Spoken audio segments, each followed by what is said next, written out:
Welcome to BBC London. Coming up on the programme tonight, a victory parade is underway in North London as Tottenham Hotspur celebrate their first European trophy for 41 years with an open-top bus parade.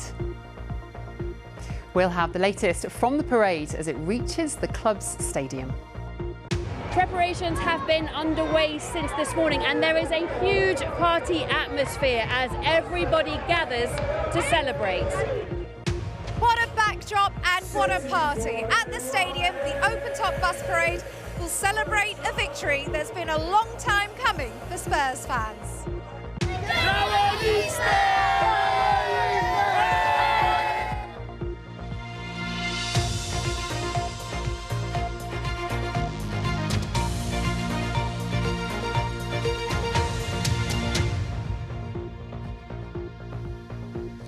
Good evening and welcome to the programme. So it's been a huge week of football in the capital and we start tonight with a story that's been 17 years in the making. A trophy for Tottenham Hotspur with their win over Manchester United in the Europa League final.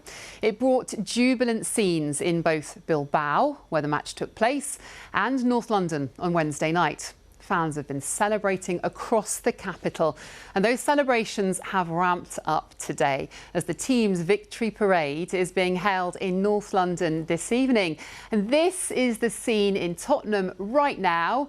As you can see, thousands of people have taken to the streets to catch a glimpse of the history makers. You can see there the team bus with the players on the top deck. They're soaking up the atmosphere from all the crowds.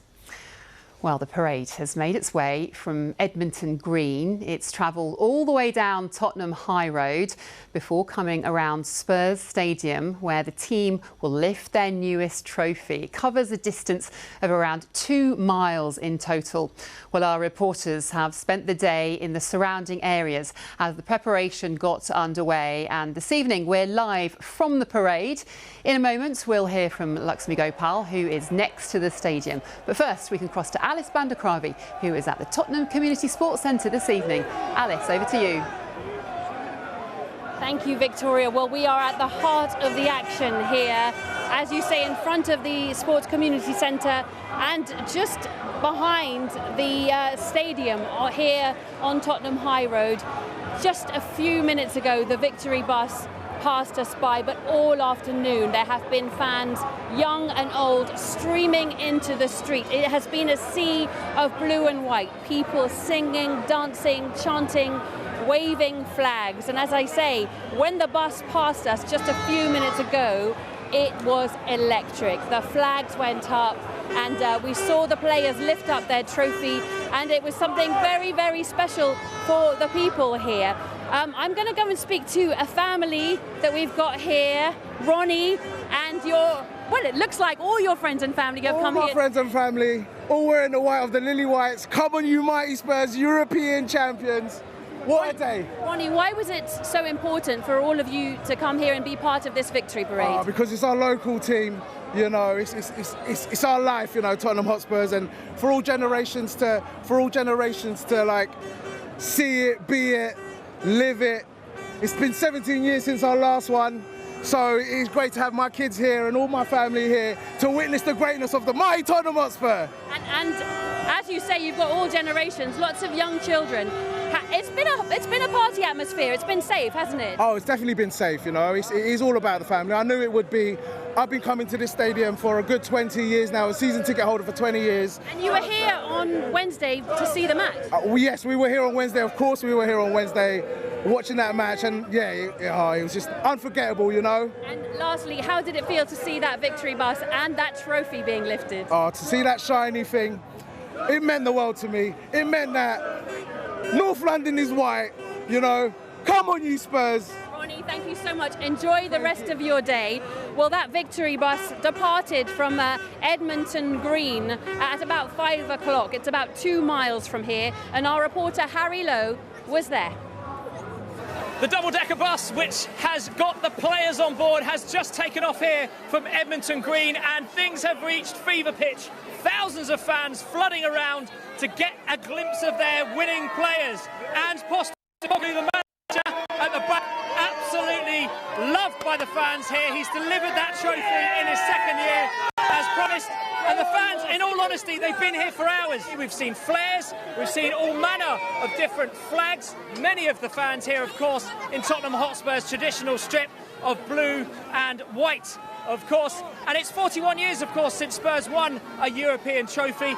And the chance, I think, for fans to connect with the players and the manager is just something that many of the people I've spoken to here just felt like they wanted to be a part of. We've seen all generations here. In some cases, the people I've spoken to, 3 generations from one family coming down just to get a glimpse of the title-winning players. They have waited 17 years for a major trophy, 41 years, of course, since the European trophy was brought back to North London. And at the moment, not many people thinking about Sunday's game against Brighton and Hove Albion. It's all about this celebration, which will make its way down to the stadium in a short while. And when it gets there, you can expect some speeches and plenty more celebrations. So as you can see, it has been a very big deal here.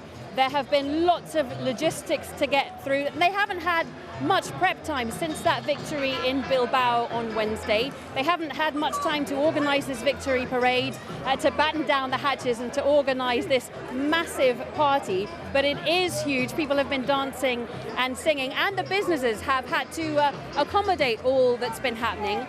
They started very early this morning in preparation for the route, and Nicola Ford has been talking to people around here about what it means to them. The streets of Tottenham belonged to the fans today. As a sea of blue and white descended on White Hart Lane, you couldn't move for flags. And if you hadn't come dressed for the occasion, there were plenty of places to get kitted out. I am a supporter, but I bought a new shirt because obviously for my grandchildren, they're loving the day, and it's a fantastic day for Tottenham, and really looking forward to the procession this afternoon. It's got the word winners on it. It's definitely got the word winners. Tottenham Hotspur's win against Manchester United on Wednesday sent fans into a frenzy. At this kebab shop, they ran out of food. After feeding fans for 25 years, they weren't taking any chances today. Well, when Tottenham won, we went through like 2 big pieces of like kebab, and it all finished, and we had to stock it up all again. But today we're a little bit more prepared, because the other day we actually had to close shop because we ran out of food. Inside, they were fueling up for a long night ahead. We came down here so early just to make sure we're right next to the players, so we're first in line. Yeah, I'm going to be here till like 9 o'clock at night, 10 o'clock, just celebrating. This is everything to me. Today is exciting, yesterday, and all the years to come now. Because, you know, I've had all these people saying Tottenham never win a trophy, but now look, he proves everyone wrong. Big hand for Stokoglu. Plans were quickly put in place to celebrate with an open-top bus parade to the stadium. As the barriers went up, roads were closed to make way. To the fans, the chance to see the players that had brought them the win, it meant so much. Only got back from Bilbao yesterday. No voice after the game, but really happy. How was Bilbao? It was absolutely brilliant. It just means so much for the club and for Ange as well, and for Sonny, of course, and for the loyal fans. It's just such a special day, and it's great fun. And this is where you need to be to see that all-important trophy being lifted. But you have to have got here early. Fans have been queuing here since midday. The optimism for the season ahead was clear, and with a place in the Champions League, it means more matches and with it more fans passing through the high road, something businesses hope will bring a much-needed lift. We deserve it, and we want it, and the community needs it, and we need Tottenham to be on the map. So thank you to all the players, and thank you, Tottenham. We love you, love you, love you. Fly the flag! For now, though, it was all about today and celebrating the victory, 17 years in the making. Nikki Ford, BBC London. Well, we've been here at the heart of the action, just outside Tottenham Sports Community Centre on Tottenham High Road.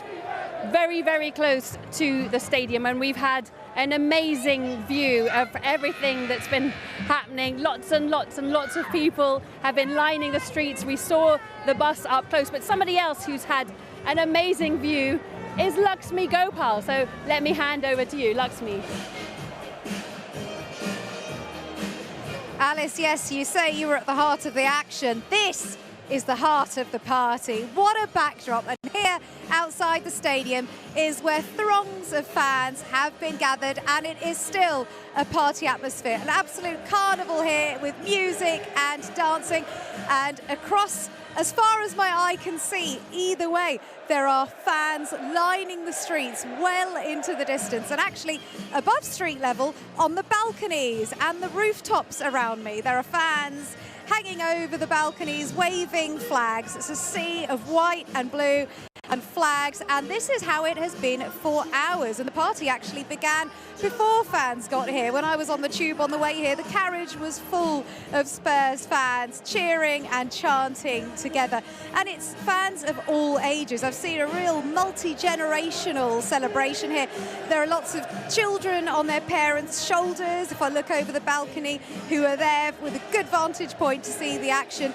Now, the bus parade actually passed here, the open-top bus actually passed here earlier than people were expecting, because it was making quite slow progress. And then when it did pass through here, the place absolutely erupted with music and singing. And the bus is now, as you can probably see, currently making its way round to the final leg of its 2-mile journey. And the people here are gathered, and they will continue to be waiting here, ready to see, because they are hoping that they will be able to catch a glimpse of their fans later, and hoping that they will take to the stage. And they have been patient. They have been, as I said, they have been here for hours all afternoon, keeping the party atmosphere going. But of course, they have been patient to wait this far for a victory. So what's a little bit longer to wait for them to actually be able to see their heroes, see their team, and celebrate? And I'm sure the celebrations will continue long into the evening. Alice. Well, I expect the celebrations are going to carry on into the evening. The crowds are largely dispersing here now, but as you can hear, lots of people are being very loud. They're celebrating. It's a good atmosphere, and as one person just told me, they really needed this. Tottenham, the area, people who live around here really needed this. So far, it's been a very happy celebration, and we hope it will continue that way into the night. Victoria.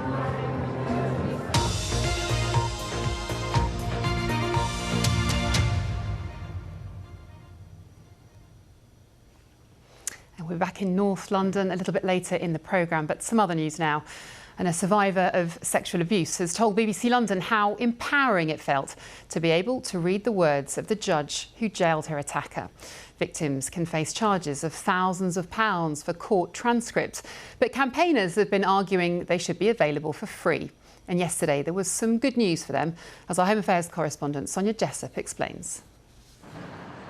Open justice, the idea that justice is done and seen to be done, is at the heart of British law. But campaigners say too many victims are being left in the dark, often dissuaded from returning to court after they've given their evidence.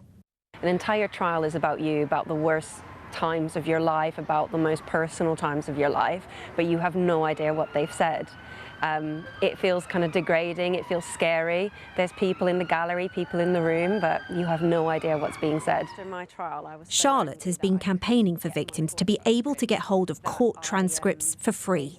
Some have been quoted hundreds, even thousands of pounds, depending on how much they want access to.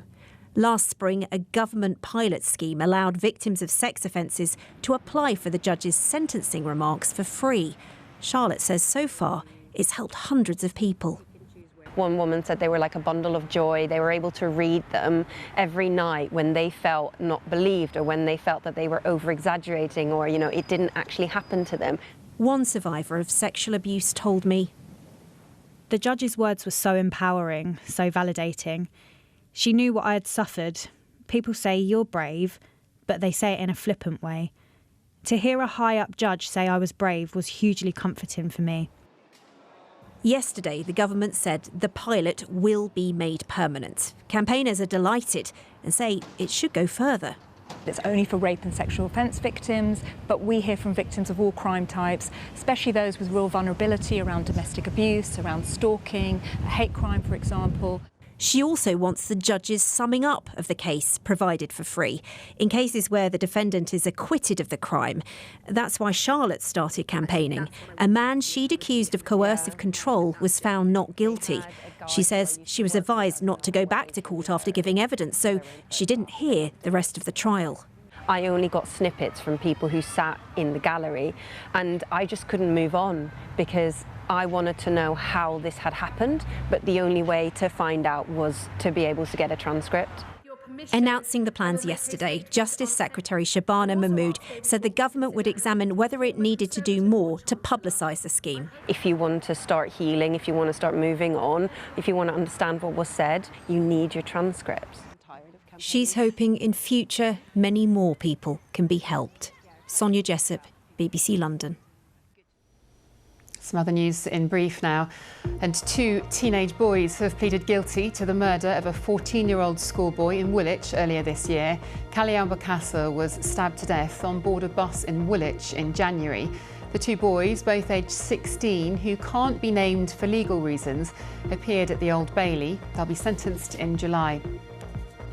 The London Ambulance Service has released footage of a man smashing the window of an ambulance in Harrow and stealing the crew's backpacks while they were treating a patient.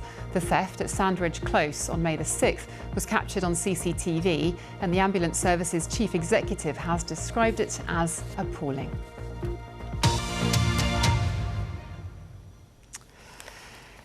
That's home to thousands of migrating birds, bugs and mammals. The London Wetland Centre in Barnes in southwest London is 25 years old this weekend.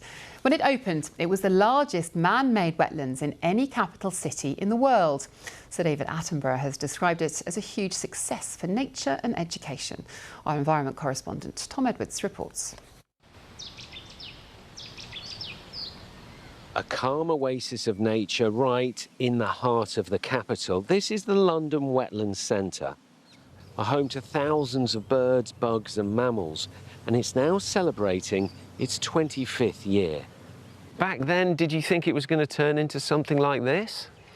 Well, we kind of hoped it would, because it used to be an old concrete reservoir and the biodiversity wasn't that great. There were a few good ducks. But by putting in so many different habitats, we were hoping to send the biodiversity through the roof, which kind of has worked out quite well. Adam has been here since the beginning. We've got an amazing dragonfly assemblage here now. We have some water voles, we've got grass snakes, slow worms are flourishing, and the wildflower meadows that came from nothing now.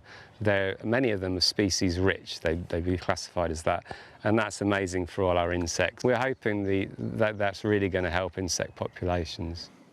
Built on the site of these disused Victorian reservoirs, it had been earmarked for housing until the Wildfowl and Wetlands Trust got involved.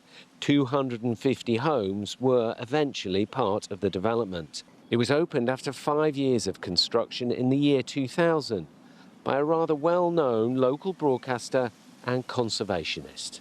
This is in the heart of a great city. When this is really working, and it's starting right now, birds are voluntarily coming here. At the time, the creation of the Wetland Centre was radical. Today, education remains one of its key roles. It's going to remain a core priority for us of this site being an amazing place of learning and enjoyment, and we've got so much potential to do so much more. We engage quite frequently with international groups who come and see the site as a blueprint. So we've had groups from Korea, from China, from Singapore, from Israel to see how we run an urban wetland site and how they can take that learning back to their countries. Cities from all over the world have copied this idea now. For London's Wetland Centre, it's now planning another 25 years of education and nurturing nature in the capital. Tom Edwards, BBC London. Returning to football now, and there could be celebrations on the other side of North London tomorrow as Arsenal women take on Barcelona in the Champions League final in Lisbon. Holders Barcelona are favourites, but around 5,000 Arsenal fans are travelling to Portugal with high hopes. And Chris Slegg has been meeting some of those who've arrived there early. This is a Champions League fan zone down by the Tagus River, and I think the Arsenal fans here in Lisbon are happy to be out of North London, remaining in blissful ignorance of what's happening on the Tottenham High Road right now and hoping for their own party starting tomorrow tea time, because Arsenal, who are the only British club ever to have won the Women's Champions League, are going for their second title. But they are huge underdogs against the Queens of Europe, Barcelona, the holders, the team that have won 3 of the last 4. The Gunners, though, have shown that in this competition they never know when they're beaten. They came from 2-0 down to beat Real Madrid in the quarterfinals. They came from 2-1 down to beat the record 8-time winners Lyon in the semi-finals. And Arsenal defender and England captain Leah Williamson has every confidence they can bring home the most coveted title in club football. It's a final where you can't win a final unless you're in a final. That's why it's such a great achievement, and every team should always celebrate that moment of reaching it, because you put yourself in a position to win the trophy, and now the trophy's on offer and we have 1 game to go and do it. So 100% we go there with the belief that we will do it. Leah Williamson in confident mood, as are the fans out here, and I can speak to a couple of them now. Isla and Dad Graham. Isla, you've got tickets to the match. How are you feeling? Your first Champions League final? Oh, I'm feeling really good. I'm really excited. Rose just took it off, and we went to the final and it was amazing. And ever since then, she's just absolutely loved it. She plays football 5 times a week, and yeah, it's changed her life and it's changed my life. I wouldn't be here otherwise. What do you make of this, like a fan festival and just the entertainment that's going on? The sort of thing we only used to see in men's football not that long ago. Absolutely. We went to the Wembley one before and we had such a great time. We didn't expect to be quite so big here. It's been fantastic and yeah, really enjoying it. And it's great to see so many Arsenal fans supporting the team. Graham and Isla, thank you for sharing your thoughts with us. Have a great time here. Have a great time at the match tomorrow. And here's some of the other big football fixtures coming up over the next few days. We've had a few already, haven't we? Tomorrow, of course, as we've said, Arsenal against Barcelona in the Women's Champions League final at 5 o'clock. On Sunday, a London derby. Leyton Orient against Charlton, playing off at Wembley for the promotion to the Championship. On Monday, AFC Wimbledon against Walsall in the League 2 playoff final. And then next Wednesday night, the Conference League final, Chelsea against Real Betis. Tomorrow, though, it's all about whether Arsenal can win their second Women's Champions League title. 5 o'clock kickoff, UK time. Chris Slegg there. While all eyes are on Lisbon, back at home, Crystal Palace have announced plans for a day of celebrations following last weekend's FA Cup victory. Their first major trophy. There'll be an open-top bus victory parade starting at the top of White Horse Lane and ending at Selhurst Park. You can follow it live on BBC Radio London. OK, let's go back to Tottenham, though, now to get the latest on the Spurs victory parade. Let's join Laxmi Gopal, who is there for us this evening. Laxmi. Victoria, yes, as you can see, the fans are still here waiting for the celebration to culminate, and they've been waiting all afternoon, hours and hours. They've been patiently lining the streets, but of course they've been waiting patiently for a while for this moment. Their first silverware since 2008, their first European trophy in 41 years, and you really get a sense of how much it means to fans. We met a man who had a similar journey with his father in 1984 and is doing the same again with his son today. We met a 78-year-old who met her husband here in the stands in 1965. So this is the fans' moment, and they are going to be making the most of every single second of it. And now, as the celebrations continue, they are here hoping to catch a glimpse of their heroes as they emerge onto the stand behind me. And they've been partying all day, and the partying will continue as the sea of blue and white and flags continue to celebrate all through the evening of their very long-awaited victory. Victoria. The party sounds well and truly underway there, Lakshmi. Thanks very much indeed for that. Enjoy it. OK, well, that's time to get that all-important bank holiday weather, and we can join Stav Daneos. Stav. Hi there, Victoria. Thanks very much. Good evening to you. Yes, a bank holiday weekend is on the way, and guess what?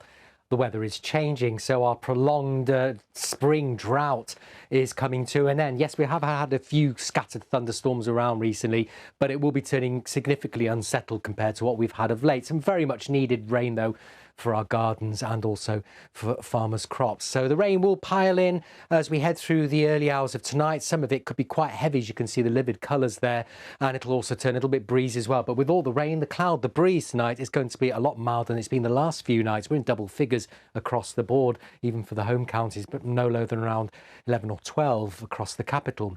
Tomorrow we start off with that rain, but then we're in between weather systems, or weather fronts I should say, for the rest of Saturday. So it starts cloudy and wet, breezy. The rain will eventually peter out as we head towards the latter part of the morning, and then into the afternoon it's a breezy and a mostly dry one. I think we'll hold on to quite a bit of cloud. There will be some glimmers of brightness here and there, and temperatures still fairly warm, 21 or 22 degrees.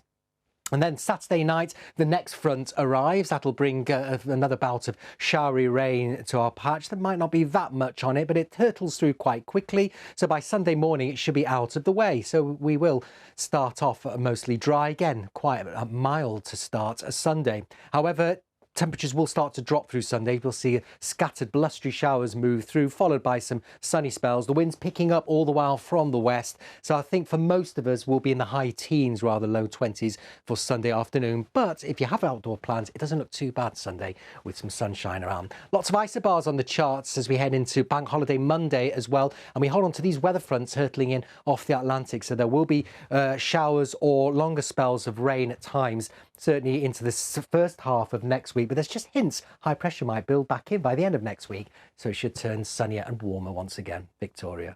We live in hope. Stav, thanks very much indeed. Thank you.